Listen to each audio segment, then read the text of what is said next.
మా ఇంటి దీపావళి సెలబ్రేషన్స్ మేము ఎలా చేసుకున్నామో చూడండి. నేనైతే ఫస్ట్ పూలతో అలంకరించి దీపాలు పెట్టానండి. మేము ఎప్పుడైనా మా ఇంట్లో ఈశాన్య మూలకి బయట బాల్కనీలో ఎలా డెకరేట్ చేసి ఎవ్రీ దీపావళికి కానీ కార్తీక పౌర్ణమి కానీ అక్కడే చేసుకుంటాను. అక్కడ ఇంకా మంచిగా డెకరేట్ చేసేసి దీపాలు పెట్టి ఫస్ట్ హారతి ఇస్తామండి. ఇంకా నైవేద్యంలా కూడా పెట్టేస్తాము. కానీ ఈ వీడియోలో నేను చూపించలేదు. మా వారైతే అలా చేతిలో కర్పూరంతో హారతి ఇచ్చారు. చూడండి, నాకైతే చాలా చాలా ఇష్టం. నేను కార్తీక పౌర్ణమి కూడా అలానే చేసుకుంటాను. సో నెక్స్ట్ దీపాల అలంకారం కంప్లీట్ అవ్వగానే క్రాకర్స్ స్టార్ట్ చేసామండి. నేనైతే చిన్న కాకర పుల్లలు తప్ప ఏం వాడనండి. నాకైతే చాలా భయం క్రాకర్స్ అంటే. నెక్స్ట్ మా స్టెప్స్ పైన స్టార్ట్ చేశారు. పిల్లలు ఊరుకోరు కదా.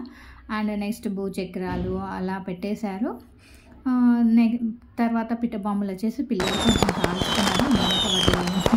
దరిదాపులో గొడవలు నాకు కాకపోతే భూచక్రాలు అంటే చాలా ఇష్టం. ఎందుకంటే అలా రౌండ్ రౌండ్లో స్పార్కిల్స్ వస్తుంటే బాగా అనిపిస్తుంది. ఇంకా మా వారు కొత్తగా 1000 వాళ్ళ 2000 వాళ్ళ అలా తెచ్చారు. సో ఇక అవి కాల్ చేశారు. అలా మా దీపావళి మాత్రం ఎంజాయ్గా జాయ్గా సేఫ్గా గడిచిపోయిందండి.